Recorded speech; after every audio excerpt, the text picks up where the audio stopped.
G'day, and welcome to the AHDC podcast series, Health Design on the Go. I'm your host, David Cummins, and today we're speaking to David Ross, registered architect and a director at Keppie Design in Scotland. Keppie Design is Scotland's oldest architecture firm in Glasgow. David has been part of several carbon-neutral hospitals, including a new hospital in Monklands. Keppie Design is world-renowned for healthcare design with a strong focus on sustainability, following the Scottish Government's sustainability targets to reduce carbon emissions. David is also a very successful author and has written over 6 books of fiction and is an internationally celebrated author. We look forward to talking to David as part of our sustainability series for Health Design on the Go. Welcome, David. Thank you for your time. Morning, David. It's good to talk to you.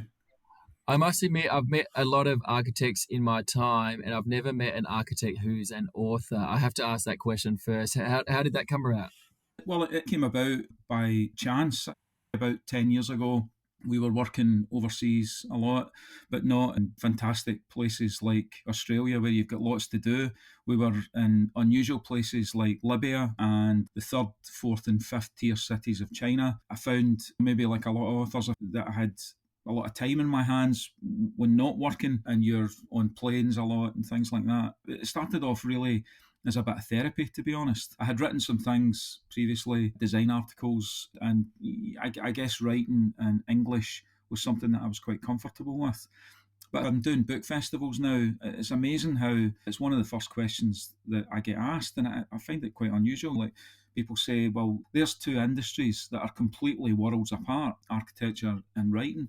And I've never really seen it like that. I think they're very connected. For architecture, you're trying to develop design environments for people. So you're trying to understand people and their needs, regardless of where it is in the world, and develop the correct response and environment for them. And writing, because place is quite an important thing to the writing, the fiction that I write, you've already got an understanding of environment, and you're creating characters that work in a way where the place is actually part of the story and part of the plot. And I sometimes think I couldn't really have done one without the other. I don't write dystopian fiction or shit that's set in the future or fantasy or anything like that. I mean, it's very authentic and real. So an understanding of the environment and how it affects behaviour, whether it's fictional characters or whether it's real people, is central to everything I do. Yeah, it's very impressive. You're talking about a lot of the travel that you've done as an architect, and I know Keppie Design, being one of Scotland's largest architect firms, does a lot of international work, especially in the work of health design. I know you guys have been overseas in Asia, the Emirates, China. How important is it for a Scottish architect, or should I say, how important is it for the world to learn from a Scottish architect, knowing how good your designs are on the international scale, especially in reference to sustainability and health? Healthcare expertise is what took us into an international market primarily. We've worked on other sectors and other functions, but I guess it's the one demonstrable thing that we can export. Keppie did the very first NHS hospital design in Scotland 70 years ago. So we've been part and parcel of the development of healthcare in Scotland from the very beginning of that service being set up. And going all the way back to the time of Charles Rennie Mackintosh, who was a former principal of the practice. The practice has had an interest in what might be termed social architecture. I mean, we do other things as well. We've got quite a large commercial output, but fundamentally, it's our understanding of how to put healthcare projects together and healthcare guidance for a health service that has taken us into places as diverse as Oman or Saudi Arabia or China or even parts of South America. And I think the other recognition really is we're not a massive international practice in terms of some of our competitors, but we punch way above our weight because of an understanding of the healthcare guidance and how to apply that to countries that are perhaps starting to look at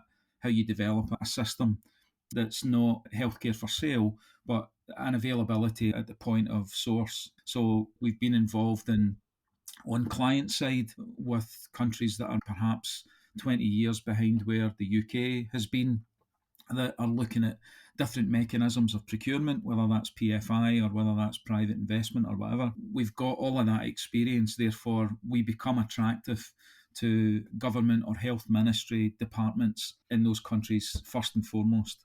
very difficult, as you would imagine, very difficult for an organisation the size of Keppie to bid major projects on the other side of the world. But we've done that as well. We've been involved in successful bidding.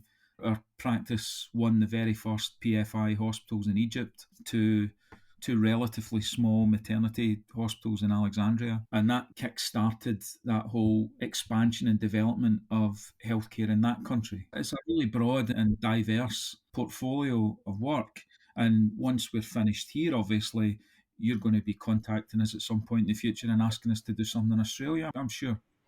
That's certainly on the cards. We've got some pretty amazing architects here, but certainly diversity is something we welcome. I think we've got enough Scottish architects over here already to help with that diversity card. So that's really interesting. I'm no expert in Scottish law by any means, but I understand that the Scottish law or Scottish government has the power to actually set their own emission targets for buildings, and I assume that includes healthcare as well. So that's quite unique, is it not, to the Scottish region?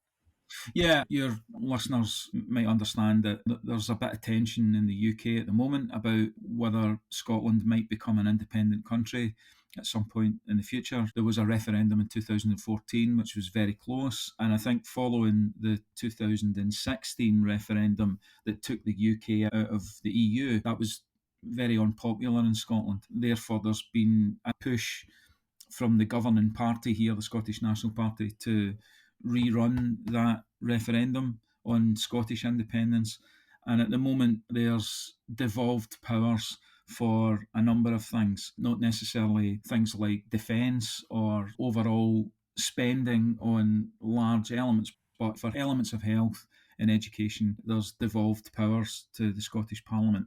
And as an add-on to that, the climate change targets and net zero carbon targets that were set by the Scottish Government, I think, were a bit more ambitious in the initial stages than the UK government were setting. You're going to ask me what they are. I've reached the age in life now, David, where I've got a terrible memory for figures, but we're aiming for net zero. I think almost all of our public expenditure buildings now, healthcare being perhaps the most significant, because obviously healthcare hospital buildings are operating 24/7 and they've got massive energy usage. I guess the feeling from the industry is, if we can crack net zero carbon targets in a realistic and meaningful whole life way on a large acute hospital project, then we should be able to hit that target on any building type. Yeah, for sure. And it certainly makes you pioneers in the industry and certainly world renowned. That's certainly how the Australian Health Design Council first came across your work. I know you guys worked on a project or a hospital in the Northern Islands of Scotland, and I also know you're working on Scotland's carbon neutral hospital as well near Glasgow. So do you mind just talking us through some of the principles that you've used on the Northern Ireland hospital and this new hospital, some of the principles and how you overcame some of the resistance from not only the users, but also some of the design resistance principles that you just had to overcome? Yeah, the two projects that you're talking about are firstly the new Balfour Hospital in Orkney. Orkney's a small island off the north coast of Scotland, very remote and difficult to reach, and hard for building contractors to build there. Obviously, there's additional costs on getting materials to the island, but the Orkney Hospital had been part of a long-term programme that we are going through in Scotland at the moment, that is looking at those that are over 40 years old and are outdated. There's a desire, and hopefully we are part of that. There's now a desire to try and develop a national vision for healthcare. There's 14 regions of NHS regions in Scotland. So unlike England, when I think there's maybe about 60, that 14 is a manageable target to be able to set consistent standards for healthcare going forward for the next 20, 25 years. And I guess to some extent for us was really the starting point for that process. It was very different from a mainland hospital because the weather and the climate and the accessibility to services like gas anyway is completely different. So right from the outset, the design had to respond to these different climatic conditions. I think it's fair to say that if the hospital is talking about being the first in Scotland to be net zero carbon from an operational point of view, but that wasn't the brief at the very beginning. The brief was fairly standard BREEAM targets at that point, and I think the unavailability of gas on the island was one of the main things that perhaps allowed a different type of conversation about energy use to take place. Monklands, as a contrast, though, Monklands is the biggest hospital project, one of the biggest in the UK at the moment, actually, never mind Scotland. And it's because of the devolved government targets that we talked about earlier on, it's had net zero carbon as an ambition right from the very beginning, built right into the brief. So, in that case, rather than just the understanding of a whole operational philosophy with the Balfour producing a carbon neutral outcome, Monklands has net zero carbon as an aspiration and ambition from the very beginning. Now, that's a challenging thing for the government and everybody else involved in the project, because net zero carbon is an ambition for a major acute hospital on the mainland and has additional and quite substantial on costs for capital expenditure at the very beginning. And I think what the industry's perhaps struggling with a wee bit at the moment is how to properly benchmark that. So what we've found in the design of this hospital, and at the moment of recording this podcast, we are just about to go into our IBA Stage 3 technical design, albeit it's a far more advanced and developed RIBA Stage 2 design than would normally be the case, because the procurement approach is different. But what we've found is traditional standard healthcare floor to floor heights, for example, are all having to go up substantially now, because to hit a net zero carbon ambition for an acute hospital, the amount of plant and service coordination is enormous. And therefore, that's a significant on cost to the building that wouldn't necessarily have been planned into the original cost plan expenditure benchmarking. So, for a whole host of reasons, Monklands is an exemplar design in every sense of the word. And I think will set benchmarks for healthcare in Scotland. The reason I was talking there about the ability to try and create a national vision for healthcare going forward, it's not just a woolly aspiration that everybody wants to hit. It's the ability to use a major catalytic project like Monklands as the mechanism to be able to do that, to set standards that are actually changing how projects are benchmarked from a financial perspective at the very beginning. It's quite a controversial thing for me to say, I suppose, from the private sector architectural side, but after 30 years of working in healthcare in Scotland in the public sector, I always kind of felt that inadvertently the projects were being set up to fail. And where they fail is normally the financial benchmarking of a hospital and the quality aspirations don't align really. So the desire is to try and get the capital cost target down as low as possible. So what we really should be focusing on is a whole life costing rather than just that small percentage of initial capital cost, and then work towards what the building actually contributes over its whole life. And can its whole life be more than 40 years? Well, it should be more than 40 years. So there's another thread to this, obviously, as in terms of how adaptable you can make the design. And previously, we didn't really get the chance to investigate that in enough detail because the procurement route kind of stopped it. And when we talked about, I don't know what it's like in Australia, but generally speaking, in publicly funded projects, previously when innovation was discussed, it was loosely branded as design innovation or potentially innovation in how the building operates. But what that was effectively code for is how cheap can you build it? Because you're putting it out to tender with maybe 3, 4 contracting led teams of their own consultants who are then interpreting a loose exemplar design. So they're coming back to the client and saying, here's what you're going to get. Monklands is a different procurement route and is effectively developing the full detail of the entire design and its operation, including all the embodied carbon targets that are in the materials. It's developing that to stage 4 design, and then it's going out to contractor. And the contractor, in my mind, then does what they're good at. They investigate ways in which it can be built more efficiently or it can be built better. They're not being asked to reinterpret the design or fill in the loose gaps of the brief a wee bit more economically. So it's a really refreshing way of looking at how healthcare would be developed, but also not looking at maybe Monklands as a project in complete isolation, looking at what its legacy might be for other major projects around the country. Yeah, that's fantastic because I've done my PhD studies, my plan on the resistance to reducing the carbon footprint in Australian healthcare design. And one of the biggest barriers that we have for many reasons is money. Cost too much, which is pretty much the way it would have been in the UK 20 plus years ago.